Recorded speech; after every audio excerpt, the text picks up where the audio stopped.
Voilà, un grand merci à vous tous qui nous suivez et c'est toujours un plaisir de savoir que vous êtes là en train de suivre ce magazine nommé Éveil patriotique sur Congo Live. Aujourd'hui, nous allons aborder plusieurs sujets.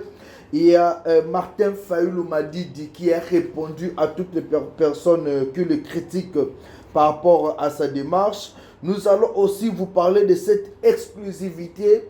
Il y a les dossiers Constant Moutamba qui est déjà transmis au niveau de l'Assemblée nationale.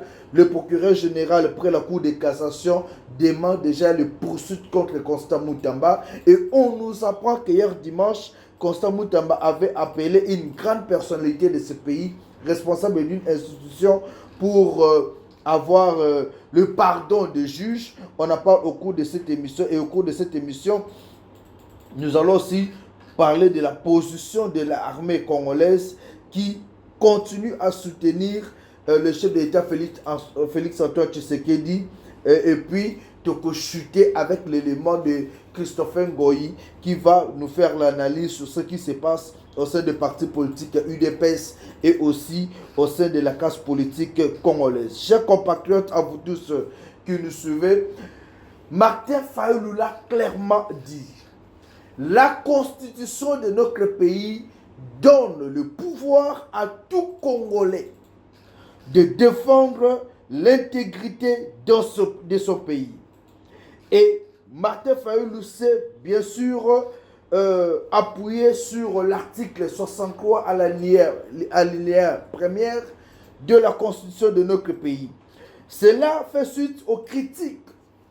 Après sa rencontre avec le chef d'État Félix Antoine Tshisekedi, Martin Fayulu a eu courage. Alobi, mboka na biso eza agressé. Mboka na biso lelo komi na maboko abanguna, parti moko na maboko abanguna. Au lieu que to continue comme ça la opposition ya eyinde la bango, eyinde la Tshisekedi, alobi te to cha maboko. Tshisekedi ayimwa na mboka. Nakutana na ye asalaki discours na ye asagresaki na nation asalaki discours na ye alobi te to solo na Tshisekedi to beta masolo to ba lolenge nini ya ko changer situation en mboka. Après avoir kozala reçu presque 3 jours 4 jours après par mokonzi mboka Félix Antoine Tshisekedi, moi na mboka Martin Fayulu pesaki idée ya ko sala structure Camp de la patrie. Camp de la patrie ezali pona nini. Congolais atika kimute mamabe. Camp de la patrie ezali pona lelo oyo soki to sauver Congo te. To tiki Congo ezala balkanisé. To tiki Congo na maboka ba Rwandais, demain nous serons le plus grand perdant. Camp de la patrie ezali pona ko sauver intégrité ya mboka na biso oyo lelo ezali atteint. De Martin Fayulu lobaki bon oyo azali na pouvoir yo Félix Tshisekedi ata kotomati ata obambani mutu oyo république ayebi ata ke mokonzi mboka ezana nous Félix Antoine Tshisekedi Tshilombo to composé na ye est-ce que asali lisumu a violé ata constitution te par rapport ba o ba ke ko sangana banguna Martin Fayulu a violé constitution te. Alors, la plupart des bateaux vont critiquer. Na outi pe kolanda Twitter ya mwana mboka Ferdinand Kambere. O azali l'un des secrétaires permanents ya parti politique ba pimeli biso kotanga bakombo. Ferdinand Kambere alobi Martin Fayulu a ko rouler. Bakosa ki bango pa basinya ki communiquer. Mais est-ce que Ferdinand Kambere a koki ko l'acception document o la kisi na mboka oyo ke tango ozali na opposition to au signé accord au signé communiqué moko boye na bato opposition okoki susto ko sola na mokonza mboka na yo bato alisanga politique wana bo rezanga kombo otoki kotanga kombo na bango te. Est-ce que bakoki ko yisa biso ke soko zali na opposition okoki susto ko sola na mokonza mboka na yo atako mboka ezozika ennemi na yo kutu soki bozali pa moko amoni ndako nezozika akoya na kantine mai pona ko boma moto a sauver bomoi boyo Et bien, au ya Congo, tout ce qui est telengana. C'est là où Martin Fayulu a pessi Ningisa. Na rotangela bino texte wana mobimba o Martin Fayulu asali na Twitter na ye et bongo na bana susu ko expliquer pour to faire comprendre ba congolais au mitu esala ka bien te ndenge nini mboka etambolaka. Martin Fayulu a répondu à de nombreuses critiques au ezali ebimi na sima rencontre na ye na Félix Antoine Tshisekedi. Alobi boye a commis en français, je vous lis ça. Tout Congolais a le droit et le devoir sacré de défendre le pays et son intégrité territoriale en cas de menace ou agression extérieure, confère article 64 alinéa 1 de la Constitution de notre pays. Accueillir les sources. Le camp de la patrie est avant tout un état d'esprit. Kaka nenge basalaka la muka comme état d'esprit. La muka oyo c'est que Kabila na candidat na Ishada Riba pola lamentablement élection. La muka na cash. Tango bimaka. Est-ce qu'on pouvait parler du PPRD, du FCC dans ce pays? Mais ces gens-là étaient enterrés. État d'esprit des Congolais, c'était quoi? Tu sais, révoltant. Congolais no salamuka kapona makabo changer na mboka. Toko bakotanga. Alors, le camp de la patrie est avant tout un état d'esprit. Il incarne la conviction de la République. Voilà. Tu es un Congolais. Makila ba Congolais zotambolo na nzoto. Omoni de konayo Congolais, omoni mboka no ezali kokufa. Est-ce que okoki kokanga motema? Deko na yo mboka no ezali agressé. Constitution article 64 alinéa 1er. Et pesio ndingisa ya kotele mape ya koboya. Mboka no ezali agressé. Munguna koti na mboka no otelemi. Ndenge mobuta bane koloba mwana Zaïre esengeli a bunda pona intégrité ya mboka na ye mwana Zaïre bakoki ko dominer te. Alors, lelo to moni ezana batu moko boye bazolinga mboka na biso ezala dominé par ba Rwandais. C'est là où Martin Fayulu a télémé. Alors bito moni Tshisekedi ezoko bunda amati avion akeboy akoti réunion boy pona ni to tche maboko te. Seul le sorcier du Congo bakomona makambo mabe. Tokoba la démocrate de la République démocratique du Congo est une unie et indivisible. C'est le respect strict de la Constitution. Voilà. La Constitution. Tokoba. C'est l'expression de la voix des Congolais qui refusent la soumission, la complicité, le silence face aux menaces réelles de balkanisation du pays. Ah! Yo ofandi awa. Oko lukobe dialogue. Dialogue wana tokokota dialogue na bato bazali ko soutenir ba M23 ba ebomi mboka na biso. Ezali déjà complicité. Ezali complicité et ko permettre biso de travailler na batabongo. Non non non non non. Bato bazali ko sala nyonso tout pona Congo ezala balkanisé. Tala na be mission na biso ute koleka ana se bino Kabila azana projet kaka moko. Goma, Nord Kivu, Sud Kivu wana na Katanga ekoma mboka ye a régné en roi.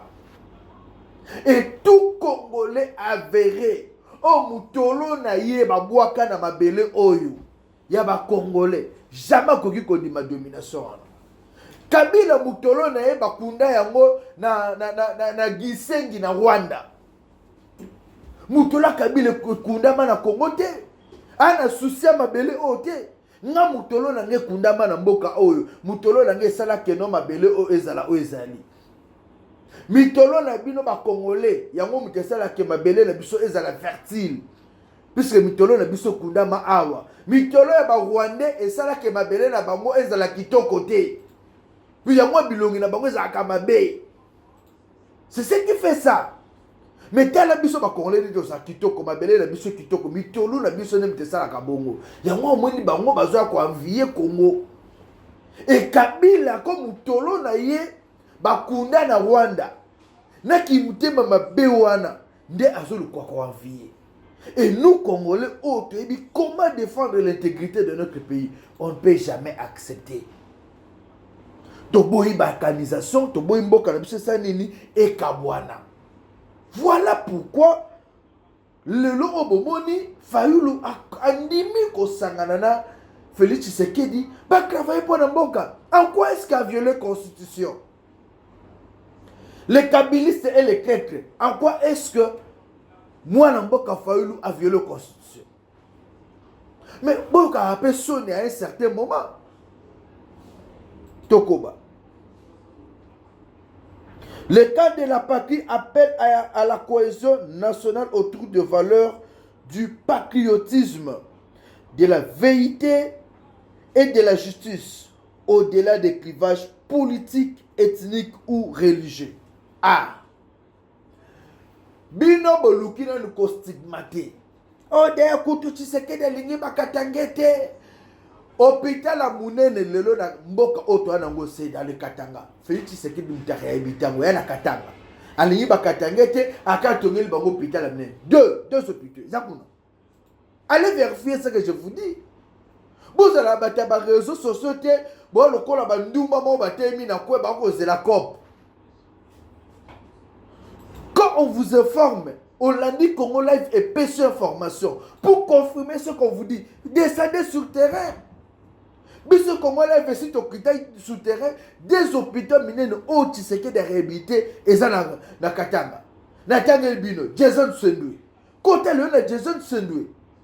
Qui nous a médecin directeur, le docteur Foreman, il m'a donné même cours. Docteur Foreman, Azana, bon, qui est là, bon, qui est sous l'hôpital, oh, il a Félix Antoine Tshisekedi. Chilombo. Bon, mon, des hôpitaux minés, et à quoi na Katanga. Alors, Mouto Lingi Katanga, Asali Moussa na Mbujimai, à qui est ça na Katanga. Alingi Bakatangete. Malingi Bakatangé, bas en bonne santé. Mais il faut être malade pour accepter de pareilles bêtises. Okay.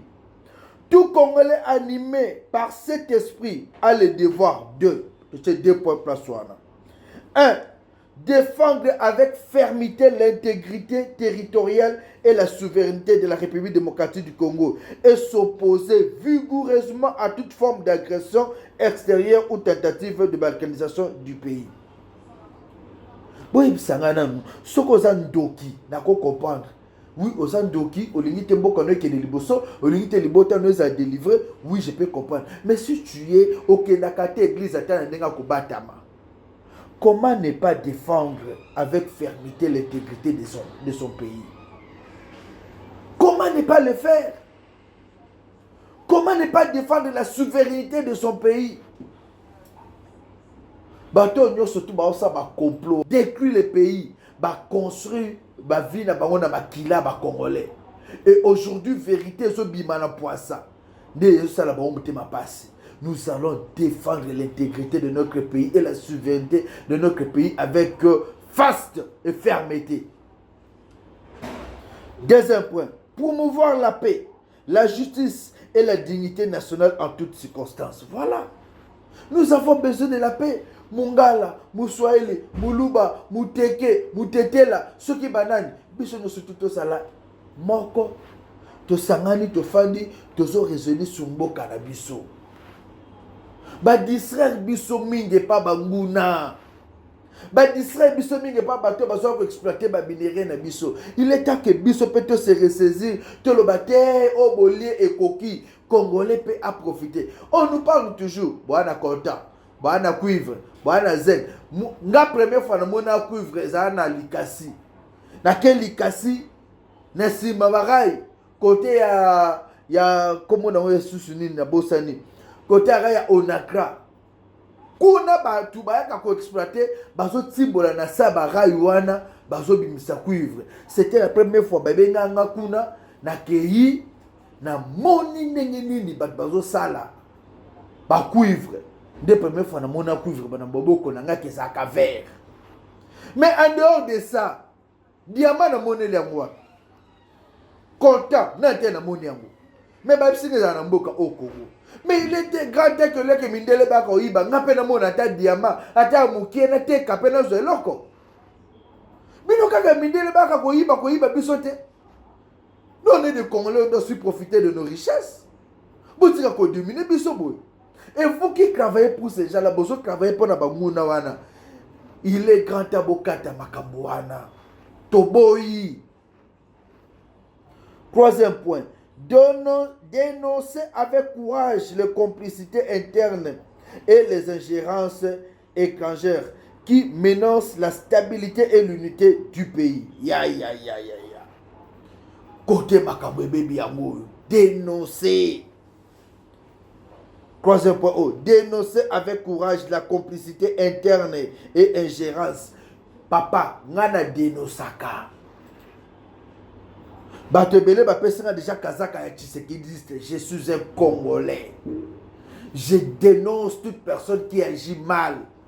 Moni Vital Kamerhe, l'Assemblée nationale, face à président à Cessac. Oka qui a tenu comme Kabila. Avec autorité c'est comme ça. Nous sommes des Congolais. Nous devons dénoncer toute personne qui agit mal ou agit en dehors de l'intérêt à Congo. Yo soko za Rwandais et talio ke sama kopanona ba Rwandais nga naza Congolais. Je vais dénoncer. Et je dénonce le comportement de Kabila. Je dénonce le comportement de Nanga. Je dénonce le comportement de Bahati Lukwebo. Comme il est la victime. Banda Kunanga na Bukavu. Babeta Masasi. Mais dénoncer Kabila. Autant combat Kabila te poigné. Dénoncer. Banda Kunanga Babeta Masasi. Dénoncer. Le bas Kabila au Kosa Mabe. Bon banga koloba combat Kabila puisque bolé à Sanimoko. Bandoki. Quatrième point. Porter avec force la voix du Congo auprès des institutions internationales et de partenaires étrangers pour faire attendre la vérité et protéger les intérêts du Congo. Madame Taïkwamba, Borangoyo. C'est là où Madame Taïkwamba fait un travail exceptionnel. Tokei Libanda, Tolakisi na Banguna Mboka, Obaza même le pays Moussoussou. Tolakisi na communauté internationale que si le Congo aujourd'hui est victime de cette guerre, il y a Bawande. Tandis Bawande Bakimi Malabo, Bakoki ko diriger société CEAC wana. Bakimi, c'est plus que nous avons dénoncé. Et partout, dans les institutions, les partenaires surtout, il faut te faire entendre que voir le mission Congo. Nous ne sommes pas les esclaves, chers compatriotes. Nous sommes des Congolais qui doivent protéger leur propre pays. Ceux qui doivent protéger le pays, ils attaquent au sali nengenini. Je salue la sagesse de Martin Fayulu. Je salue la sagesse de Martin Fayulu. Et j'appelle aussi le docteur Mukwege à faire comme Martin Fayulu. Ici, ce n'est pas que vous venez soutenir Félix Tshisekedi. Non. Ici, c'est vous venez pour défendre votre pays. Vous venez pour que Mboka Nabino et Koyate na Maboka Banguna, Mboka na ba esclave dans votre propre pays. Et c'est là où toute la population congolaise doit comprendre.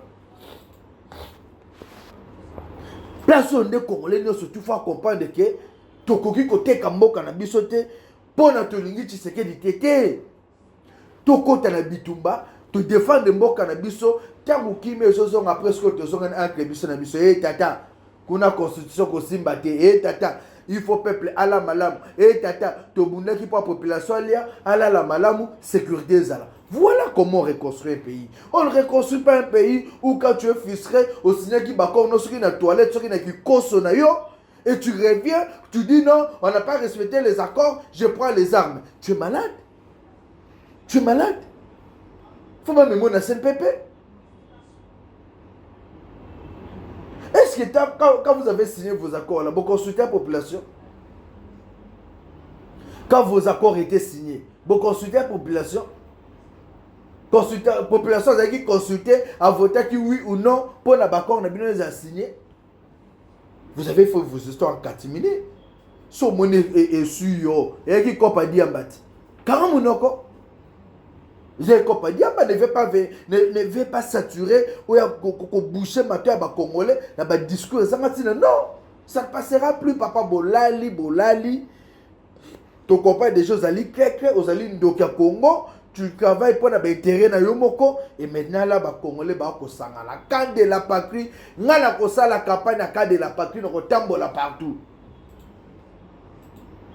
Martin Fayoulou, Fatih Beton, ngana ko tambola partout. Boti na ngata na Goma. On convainc que Kabila Azonga, bon, c'est un Rwandais, mais on convainc quand même, comme tu sais qu'il y a 18 ans à diriger Mboka, tu as réussi à Azonga, a raison, il y a un cadre de la patrie. Cadre de la patrie, ils ont le roi, équipe nationale, Léopard. Cadre de la patrie, ils ont le Léopard.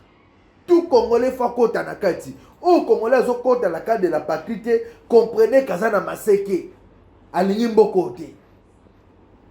Chers compatriotes, je vous ai dit, Kabila Kosara Biso. Oh l'armée. Ba militaire ba télémi. Balbi Kabila niet. Je vous ai annoncé dès l'entrée de l'émission Oyo. Makambo Yindi na mboka Oyo. Makambo Yindi. Tomoni ministre de la Justice accusé pour un dossier à 19 millions. Mokola Liboso, c'était, si je ne m'abuse pas, un vendredi à Kendeki. Non, c'était un mardi à Kendeki, à vendredi. Le temps que tu as le bino, nenge to sa l'émission Oyo, nenge pekaka Constant Mutamba azotoka na bureau ya procureur. Procureur général, et loko ba pesa qui comme mando ya Liboso na Assemblée nationale qui ouverture. Il y a instruction. Aïe va interroger ministre. Mais déjà, avant toute instruction comme Anasuka, rapport est comme une assemblée nationale. Nazolo bango. Rapport est déjà une assemblée nationale pour na azwa lever ya immunité ya mwana mboka Constant Mutamba azwa autorisation de procureur na minute azoluka autorisation de poursuite. Déjà, rapport est continu à l'Assemblée nationale. Nous avons pas cette information. Constant Mutamba a bengi kutu batu. Aouté kobenga mutumoko a autorité moka ya mboka oyo pour na a présenter des excuses bas solo là. Mais c'est trop tard. C'est trop tard pourquoi? Puisque Firmin Vendée Oyo Azali procureur général près la cour de cassation à sa côté si rapport à l'Assemblée nationale si Koyo sort il y a Constant Mutamba et Maboka nani il y a des députés. Chers compatriotes, c'est un complot contre la République, un complot contre Mokonzi Mboka Félix Tshisekedi, un complot contre Constant Mutamba. Idée zanine, idée à bateau Zali. Bazo kende vers Constant Mutamba, mais il faut pas contourner Félix Tshisekedi. Tous ces gens sont des kabylistes. Oh, bazo ça la clique na bango pour na ba kende ba contourner Félix Tshisekedi un jour. Le plan Constant Mutamba, c'est pas un plan Constant Mutamba, mais c'est un plan contre Félix Antoine Tshisekedi. C'est là où j'appelle les députés de ne pas laisser Firmin Vendée à juger Constant Mutamba. Ba bloquer. Mbongo yiba mité. Détournement et samité. Même pas un rond, Mbongo ezali. Mais pourquoi besoin accuser un détournement? C'est un dossier monté. C'est là où j'appelle la population, bisogno surtout, dans l'Assemblée nationale a beaucoup de vigilance.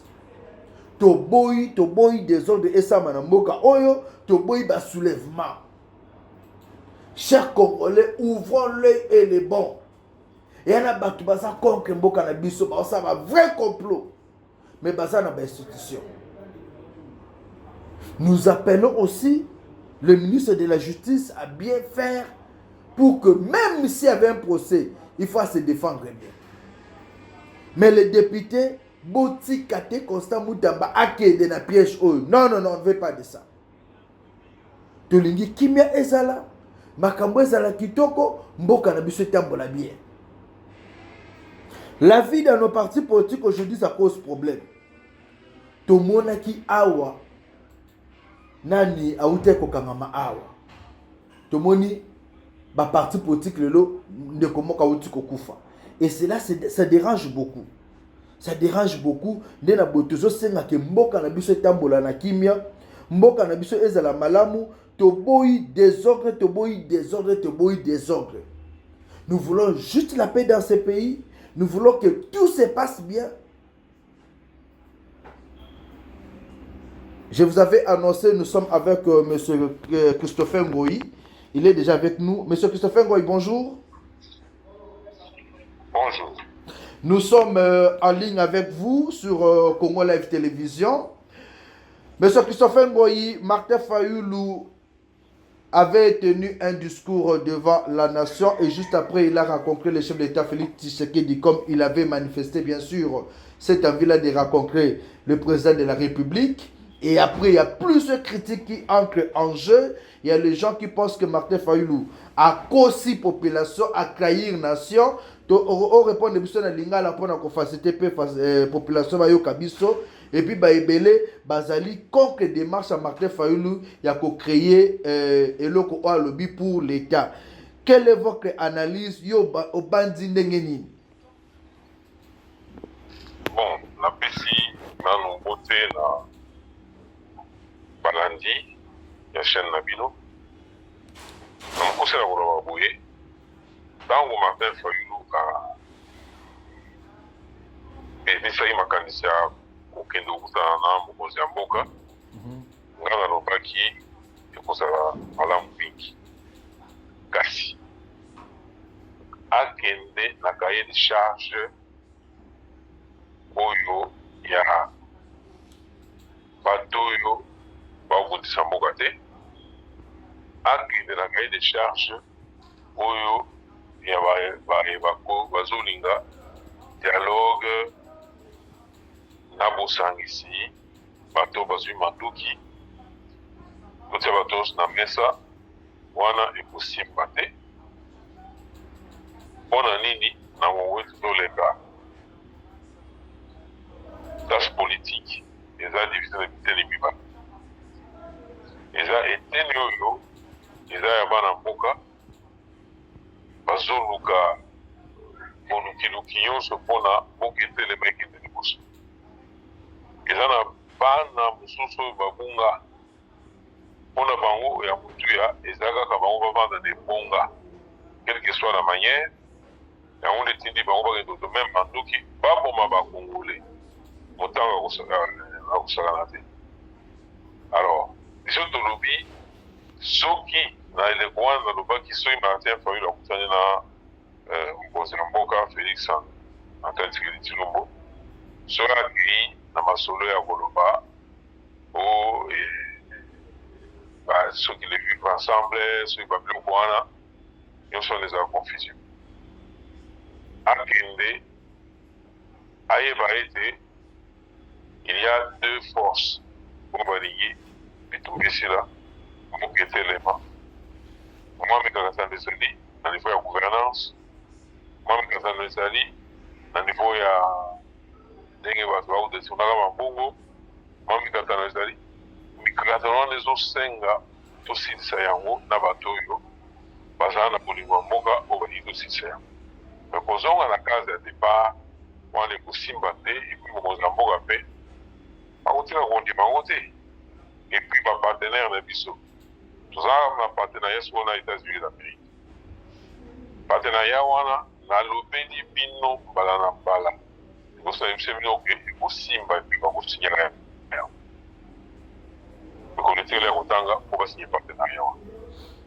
Lelo oyo makambo esemonani polele te bademarshe oyo ya doa parce balobaki doa esili barebele oyo bazalaki kuna balozaki bango et tout ça bayebaki deja koyebisa bango balongo na bahotel wana bazonga bisika bautaki bazongaki epuis bakoprepare bitumba mpo Joseph Kabila aza na Goma manduki ebele ebundeli ebele euti kolongwa Rwanda ekoti na espace wana po baya kobondisa basala manso barécupere Uvira basala manso bakende na Ruzizi na Uchu kasi bakolonga te.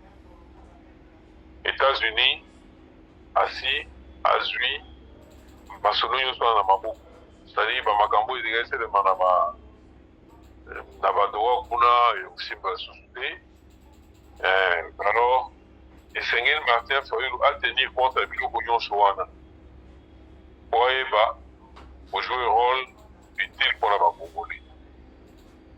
Ayeba komemela eloko ya motuya na Congolais. Soki ekozala kaka ba verbiage, masolo, politika, ndenge tolobaka, oyo komemela eloko ya malonga te. Donc, mokonzi ya mboka mpe akotia appliquer makambo ememelaki parce que c'est acceptable. Alors, moi, je suis Christopher Ngoyi, pour la camp de la patrie, vous êtes pour ou contre l'idée à camp de la patrie? Camp de la patrie, on a des outils de l'autre. Camp de la patrie, c'est le groupe Sotokelaki, dans le Vitum Bezalaki, où ici, là, Basali, dialogue na Saint-City. Les Congolais bakay na Saint-City. Et le voisin à kati ya Saint-City wana kobenda na mikakatano epele osakana te. Desika toyaka ko conseiller bango basala lelo tobengi camp de la patrie. Bato bakondima vraiment kosala la mboka. Balonga makambo mosusu ya kozoba wana ainsi de suite. Alors, neleko wana nde tomisaka makanisi ya camp de la patrie neleko wana. On n'invente pas là. Okay. Et nous, quand la patrie est l'ingarato et le bagani, et l'ingiboloba, quand ton gambo ya batoyo, batie, bami pesi pour moi na bango, bagansi manso, on a kosale la patrie, kosale la mboka. Et puis, et pas na bango, bago kondima, ce qui moukete, corruption, bago ne soki moukete, ba anti-valeur.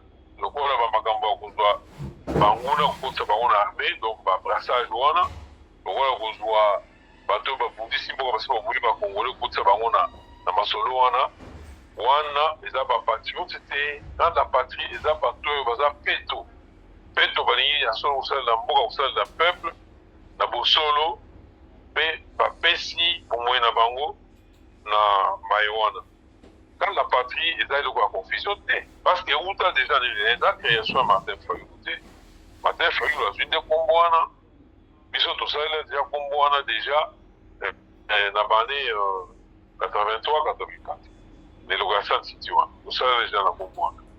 Mais les loyaux, dans la poignée de Toko Sosola, et l'Okonini, quand la patrie est dans le Koloba, ça veut dire quoi?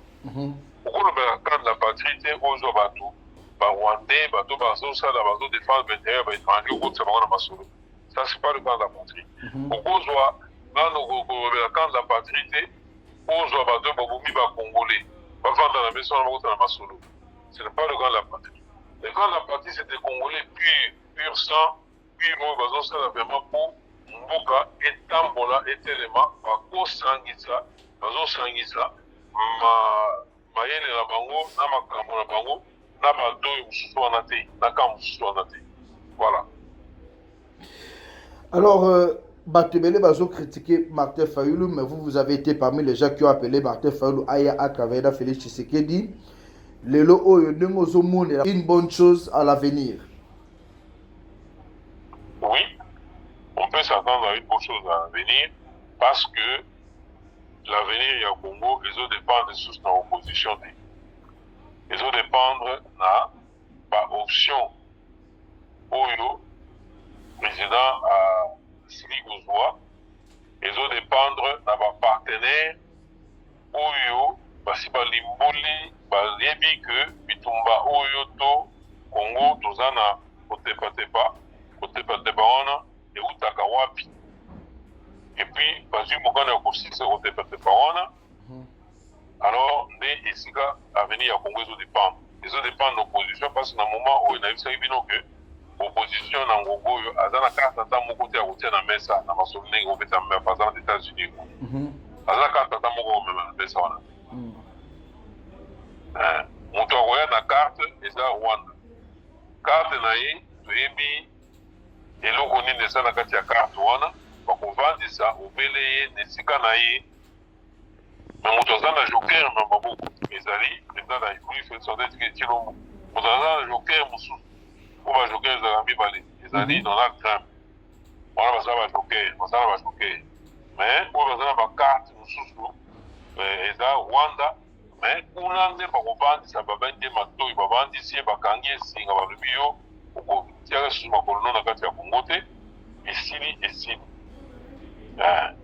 na moment oyo opposition oyo baza mayele nayebisaki bino ke opposition ezoriske ebunga oyo baza mayele bakoyeba kozwa position deja na moment oyo baza na mayele te bakozala toujours na kati ya distraction na suka na yango nde bakofongola miso bakomonaka ekomi trop tard moye bakota susu na train ekozala te ebele mpe baopposant bazala na mboka oyo mpe babunga toyokaka bakomona bango te mpo masolo ekontourna bango eleka na yango ezokende ndenge ezokende bozoyoka so bakoba obali esusu te baopposant ebele bazalaki koya ntango tokosala opposition biso nde tozali kosala oyo tobengaka tozali kona baguide kotala esika esengeli tokende kolakisa nzela balandi nzela wana mais lelo oyo ekoma motu nyonso akolamuka boye akomi mpe alinga azala guide yango wana ebele bakokitaka mbitu na bamire akende boya tutu motu akende azomekameka tout ça donc soki bolandi malamu manso oyo nayebisaka bino nde oyo esalemaka manso oyo toujours lobande nayebisaki bino ke po ezala boye donc nde esalemaka okutana Martin Fayulu na ndeko na ye Félix Antoine Tshisekedi président de la République ezali eloko ya malamu mais à condition que Martin Fayulu ayeba kosaisir occasion wana ayeba kosaisir opportunité wana alanda na ndenge masolo ezokende po confusion eza stabilité ya bato te masolo ekomi polele alors mais soki aye na bapesanteur to kotepatepa donc ekomema eke atikala na produit voilà. Alors moi namboka tozochute na question oyo ozalaka vous êtes coordinateur national de la société civile olingaka kimia ezala na mboka olingaka pe kimia ezamena na parti politique makambo ezoleka lelo na UDPS tomoni na mutukuta kufi. Qu'est-ce que vous pouvez donner conseil okoki kopesa na ba ndeko UDPS oyo tozomona deux secrétaires généraux bazali mais nini okoki kopesa comme conseil na UDPS pour na kimia ezonga? Bon, ngai na moye komota na masolo wana ya UDPS na eliki ya ete baza mikolo bakoyeba kobongisa makambo wana entre bango mais pasi mingi omona ke ekomi komema to ememi tilo ya bato tokola wambanga c'est pas n'importe qui akufi babomi ekokoma esali pasi mingi mais na niveau ezali esengeli justice asala mosala na ye ayebisa biso banani yango babomi ye epe babomi ye te na nini ya mibale ngai naza kotala lolenge nini na koluka kozwa mokano ya kosangisa bana UDPS yango esika moko mpona nini parce que biso nde tobanda UDPS wana bato nyonso wana bayekoya tozala makoki ya kolimbola UDPS wana eza nini ebele oyo nini esengeli basala na komeka kozwa ta kozwa ngonga ya koluka kovandisa bango esika moko neliga ete bango mpe bakoyeba kondima otosolola po soki bandimi te bon tokosala ya miracle te tokobanda otala kaka ndenge bato nyonso bazotala ndenge UDPS eza komitumba yango moko eza mpasi mingi mpo eza eloko moko biso banso totiaka maboko na kati wana mpo totiaka maboko mpo UDPS etelemi ezosala mpasi mingi mpo tozala bato oyo moko ya bato oyo basala pombo parti wana etelemi mais soki tozomona eza komiboma lelo yango moko eza mpasi mingi tokotelema tokotika te tokotelema mpona kosangisa bato koyeba eloko nini esengeli esalema mpo UDPS wana kimia ezonga bato nyonso basala mosala eloko. Message na bino ya suka na population congolaise o balandi biso et puis so ko occuper ko bata moi un mot pour na dossier ya Mutamba.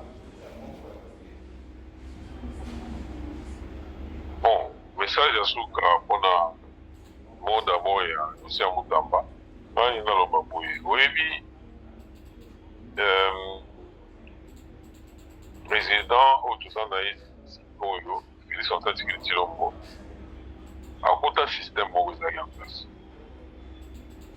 atikala kokela système oyo aye te il était de bonne foi en se disant administration ezalaka administration publique ezali système oyo akuti ezali système oyo ezosala po l'état etombwama nzokande système wana ezalaki bide na kati lelo lelo ezosenga ye ayeba koluka kotia mpe système mosusu na masolo mais bato bauta na système wana eza d'abord justice na biso nazokondane bango te baindividu te nakokondane système alors nde emema biso na bacorruption na badétournement oyo ekoma monnaie courante mais eza na bato mpe na kati wana bango soki bamoni moto atelemeli bango atelemi okamba corruption makasi bakolinga basimbisa etushe lolenge akosimbisa etushe malamu malamu esengeli kaka babimisele dossier moko ya koloba ye mpe ayibi lelo soki tondimi ke na Congo moto ata moko akobongisa justice te soki tondimi ke corruption ekoma lokola valeur ya makasi oyo tokobanda osalela alors dossier ya Mutamba ezali processus ya passation ya marché c'est un processus administratif soki bakutaki mwa bambeba mike mike na kati wana to ya minene na kati wana ekotikala opele na niveau administratif et puis la plus grande décision bakokamba na niveau administratif eza ya koannule marché wana mbongo mpe libangi nano te mbongo ezali eza ya koannule marché wana eza te ya kolongwa pendant que dossier wana eza nano na processus administratif kozwa yango mbala moko justice asesaisir nango